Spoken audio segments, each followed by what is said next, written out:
السلام علیکم ورحمۃ اللہ وبرکاتہ۔ وعلیکم السلام ورحمۃ اللہ وبرکاتہ۔ آج ہم پڑھیں گے روزے کے بارے میں۔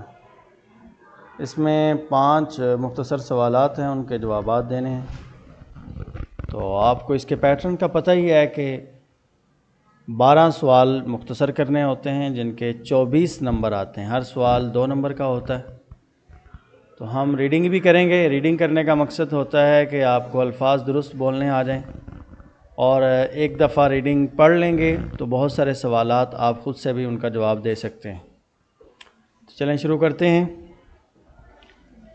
ارکان اسلام میں روزے کو بنیادی اہمیت حاصل ہے۔ روزے کے لیے قرآن و حدیث میں لفظ صوم یا صیام استعمال ہوا ہے، جس کے لغوی معنی رک جانے یا بچ جانے کے ہیں۔ شرعی اصطلاح میں وہ عبادت جس میں ایک مسلمان طلوع فجر سے غروب آفتاب تک کھانے پینے اور اپنی جائز نفسانی خواہشات سے رک جاتا ہے، اسے صوم یعنی روزہ کہا جاتا ہے۔ روزہ 2 ہجری میں فرض ہوا۔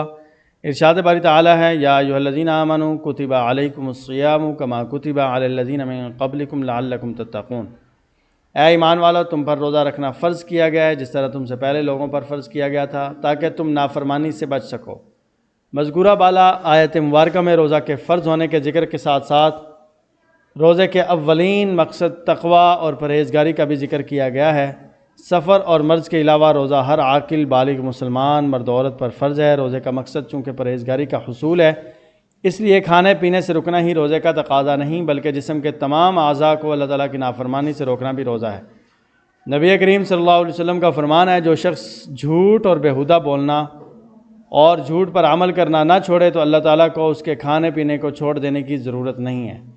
طلوع فجر سے سحری کا وقت ختم ہو جاتا ہے اور مغرب کا وقت شروع ہونے پر افطار کا وقت ہو جاتا ہے، یعنی صبح طلوع فجر کا وقت ہوتا ہے جس وقت تہجد پڑھی جاتی ہے۔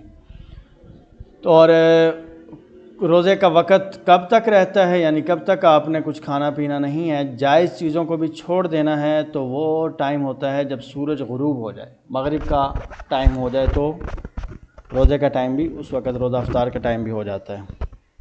خود سحری افطاری کرنے یا کسی دوسرے مسلمان کو کروانے کی بہت فضیلت بیان ہوئی ہے۔ نبی کریم صلی اللہ علیہ وسلم کا ارشاد ہے کہ سحری کرو کیونکہ سحری کرنے میں برکت ہے۔ کسی مسلمان کو افطاری کروانے کے لیے صرف کھجور، پانی یا حسب توفیق دسترخوان بچھانے پر بھی اجر و ثواب کی نوید سنائی گئی ہے۔ ہاں، یہ ضروری نہیں ہے کہ آپ باقاعدہ طور پر افطاری کے ڈھیر سارے ساز و سامان دسترخوان پر رکھیں تو تبھی ہی آپ کو ثواب ملے گا۔ اگر ایک پانی کا گھونٹ بھی کسی کو پلایا، ایک کھجور کا ٹکڑا بھی کسی کو کھلایا تو اللہ تعالیٰ کے ہاں اس کا بھی بہت اجر و ثواب ہے۔ نبی کریم صلی اللہ علیہ وسلم نے فرمایا کہ جس نے کسی روزے دار کا روزہ افطار کرایا تو اسے بھی اس کے برابر ثواب ملے گا، بغیر اس کے کہ روزہ دار کے ثواب میں ذرا بھی کم کیا جائے، یعنی تھوڑا سا بھی کم نہیں کیا جائے گا۔ ہم جو نیکیاں کرتے ہیں، دوسروں کے ساتھ بھلائی کرتے ہیں، تو اس کو بھی برابر ثواب ملتا ہے اور کرنے والے کو بھی اتنا ہی ثواب ملتا ہے۔ نزول قرآن مجید چونکہ لیلۃ القدر میں ہوا تھا، لیلۃ القدر آخری عشرے کے اندر ایک رات آتی ہے اور وہ بڑی بابرکت رات ہوتی ہے، اس لیے اس مہینے میں ہر عمل میں خیر و برکت بڑھ جاتی ہے۔ اس رات کو اللہ تعالیٰ رب العزت نے 1000 مہینوں سے بہتر قرار دیا۔ سورہ قدر کے اندر اللہ نے اس کا تذکرہ فرمایا، لیلۃ القدر خیر من 1000 شہر، کہ 1000 مہینے سے وہ بہتر ہے۔ نبی کریم صلی اللہ علیہ وسلم نے اسے رمضان المبارک کے آخری عشرے کی طاق راتوں میں عبادت کر کے تلاش کرنے کا حکم دیا۔ رمضان المبارک میں مسلمان تلاوت قرآن مجید کی برکات حاصل کرتے ہیں۔ نماز تراویح ادا کرتے ہوئے پورا مہینہ قرآن مجید کی تلاوت ماہر قاری اور حفاظ صاحبان کی امامت میں سنتے ہیں۔ رمضان المبارک کے آخری عشرے میں خواتین و حضرات اعتکاف کی سنت ادا کرتے ہیں۔ رمضان المبارک کے بابرکت مہینے میں نبی کریم صلی اللہ علیہ وسلم کو دیکھ کر صحابہ اکرام بھی عبادت میں کمر بستہ ہو جاتے تھے۔ اہل بیت اطہار میں ازواج مطہرات نبی کریم صلی اللہ علیہ وسلم کے ساتھ روزے رکھتیں اور اعتکاف بھی کیا کرتی تھیں۔ حضرت ابو ہریرہ رضی اللہ تعالی عنہ روایت کرتے ہیں، نبی اکرم خاتم النبیین صلی اللہ علیہ وآلہ وصحبہ وسلم ہر سال رمضان میں 10 دنوں کا اعتکاف فرماتے تھے۔ اب آتے ہیں روزے کے فوائد و ثمرات۔ یہاں تک شروع سے لے کر جہاں تک ہم نے اب تک ریڈنگ کر لی ہے، یہ تفصیلی ایک سوال کا جواب بنتا ہے۔ دوسرے سوال کا جواب یہاں سے شروع ہوتا ہے، روزے کے فوائد و ثمرات۔ روزے رکھنے سے جہاں اطمینان قلب یعنی سکون دل اور صبر و شکر جیسے روحانی فوائد حاصل ہوتے ہیں، وہاں کم کھانے کی وجہ سے معدے کو پورا مہینہ آرام ملتا ہے، جس کی وجہ سے انسان مختلف قسم کی بیماریوں سے محفوظ ہو جاتا ہے۔ روزے کی برکات حاصل کرنے کے لیے لوگ زکوٰۃ و صدقات ادا کرتے ہیں، جس سے غرباء، مساکین اور دیگر ضرورت مندوں کی ضروریات پوری ہوتی ہیں۔ مقررہ وقت پر سحری اور افطار انسان کو نظم و ضبط کی پابندی کا درس دیتی ہے۔ روزے سے مسلمانوں میں تقویٰ و پرہیزگاری، جسمانی اور روحانی طہارت اور اثار و ہمدردی جیسی صفات پیدا ہوتی ہیں۔ روزے کی حالت میں دوسروں کی بھوک پیاس کا اندازہ ہوتا ہے اور ان کے ساتھ ہمدردی کے جذبات پیدا ہوتے ہیں۔ روزے کی وجہ سے نیکی اور تقویٰ کی فضا پیدا ہوتی ہے، جس کی وجہ سے مسلمانوں میں عبادت کا شوق بڑھ جاتا ہے اور روحانی تسکین حاصل ہوتی ہے۔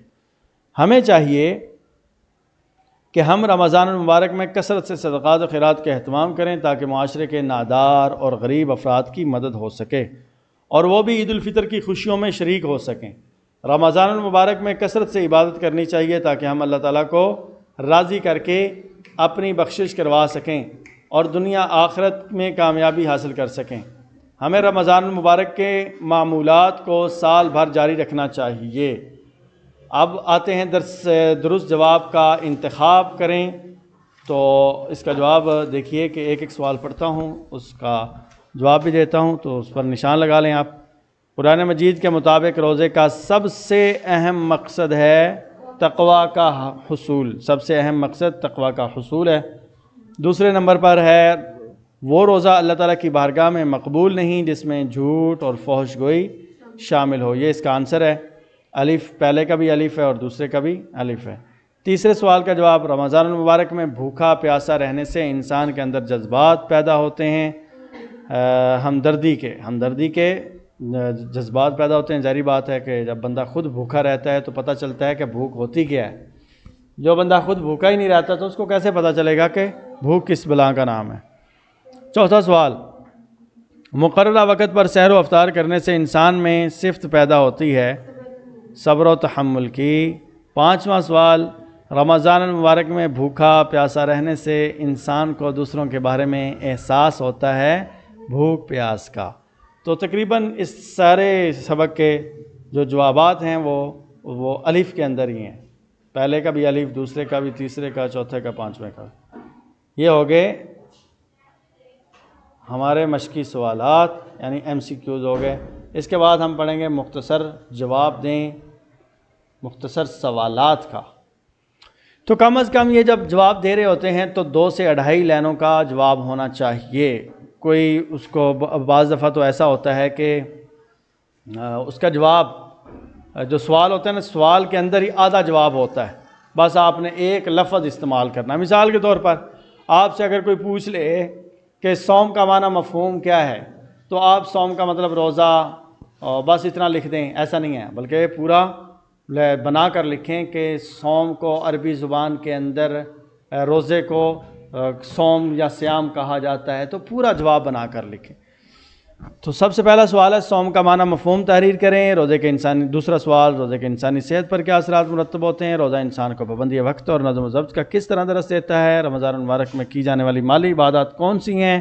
روزے کے کوئی سے 2 معاشرتی فوائد تحریر کریں۔ تو آئیے ذرا ان کے جوابات دیکھتے ہیں۔ پہلا سوال ہم نے صوم کا معنی مفہوم بیان کریں۔ تو پہلا سوال، اس کا جواب یہاں سے شروع ہوتا ہے۔ روزے کے لیے قرآن و حدیث میں لفظ صوم یا صیام یہاں سے یہاں تک روزہ 2 ہجری میں فرض ہوا۔ ویسے تو جواب اس کا روزہ کہا جاتا ہے، یہاں تک کہ روزہ 2 ہجری میں فرض ہوا یہ بھی آپ کو پتہ ہونا چاہیے۔ ہجری آپ کو پتہ ہی ہے کہ کس کو کہا جاتا ہے، جو نہیں پتہ تو میں بتا دیتا ہوں آپ کو کہ جب نبی کریم صلی اللہ علیہ وسلم نے مکہ مکرمہ سے مدینہ منورہ ہجرت کی تو اس سے جو سن شروع ہوتا ہے اس کو کہا جاتا ہے ہجری، ٹھیک ہے۔ اور یہ کیلنڈر بنا تھا حضرت عمر فاروق رضی اللہ تعالیٰ عنہ کے زمانے میں، باقاعدہ پہلی جو سال گزر گئے تھے ان کا حساب لگا کر ہجری سال کے اندر پھر اسی اعتبار سے ہی غزوات کون سے سن میں پہلا غزوہ ہوا، پھر دوسرا نماز کس سن کے اندر فرض ہوئی تھی، ٹھیک ہے۔ تو یہ ساری باتیں اس وقت طے کی گئی تھی۔ اچھا، پہلے سوال کا جواب آپ کو آ گیا۔ اب دوسرا سوال ہے روزے کے انسانی صحت پر کیا اثرات مرتب ہوتے ہیں؟ تو اس کا جواب آپ نے روزے کے فوائد و ثمرات کے اندر پہلا پوائنٹ تلاش کر لینا ہے. یہ دیکھیے، یہ میں نے نشان لگایا ہوا ہے، پہلا پوائنٹ پورا اس کا جواب بنتا ہے. تیسرا سوال ہے، روزہ انسان کو پابندی وقت اور نظم و ضبط کا کس طرح درس دیتا ہے؟ تو اس کا جواب بھی میں نے لگایا ہوا ہے. یہ دیکھیے چھوٹا سا جواب ہے، مقررہ وقت پر. اب دیکھیں، جیسے یہ سوال ہے تو اس کا آنسر آپ اس طرح دیں گے کہ سوال یہ پوچھا گیا، روزہ انسان کو پابندی وقت اور نظم و ضبط کا کس طرح درس دیتا ہے. آپ نے کس طرح ہٹا دینا ہے. نظم و ضبط کا درس دیتا ہے کہ مقررہ وقت پر سحری اور افطار انسان کو نظم و ضبط کی پابندی کا درس دیتی ہے.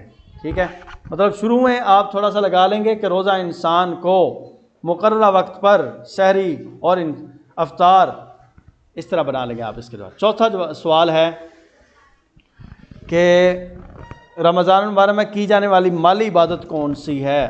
تو رمضان المبارک میں مالی عبادت کی جانے والی، یہاں پر جواب اگرچہ مکمل نہیں لکھا ہوا لیکن میں نے نشان لگایا ہوا ہے کہ اگر کسی کو لکھنے میں دشواری ہو تو دونوں طرح ہی میں بول بھی دیتا ہوں کہ رمضان المبارک کے مہینے کے اندر لوگ اپنے مال کی زکوٰۃ صدقات نکالتے ہیں اور اس سے معاشرے کے جو غریب اور نادار لوگ ہیں کافی حد تک ان کی امداد ہو جاتی ہے اور وہ بھی عید الفطر کی خوشیوں کے اندر شریک ہو جاتے ہیں. یہ بھی جواب بنتا ہے، جو لکھا ہوا ہے جو نشان لگایا وہ بھی اس کا جواب بنتا ہے. پانچواں سوال ہے کہ روزے کے کوئی سے 2 معاشرتی فوائد تحریر کریں. تو اس کے آپ کوئی سے بھی ان میں جو اگرچہ آپ کو پہلے جو آتے ہیں وہ بھی آپ کر سکتے ہیں، نئے سرے سے آپ لگانا چاہیں تو پوائنٹ نمبر 4 اور 5 ان کو بھی آپ شامل کر سکتے ہیں. امید کرتا ہوں آپ کو سمجھ آ گئی ہوگی. اللہ تعالیٰ آپ کا حامی و ناصر ہو. اگر آپ کو یہ ویڈیو اچھی لگی ہے اس کو ضرور لائک کریں، شیئر کریں اور کمنٹ کریں اور ہمارے چینل کو ضرور سبسکرائب کریں. اللہ حافظ. السلام علیکم.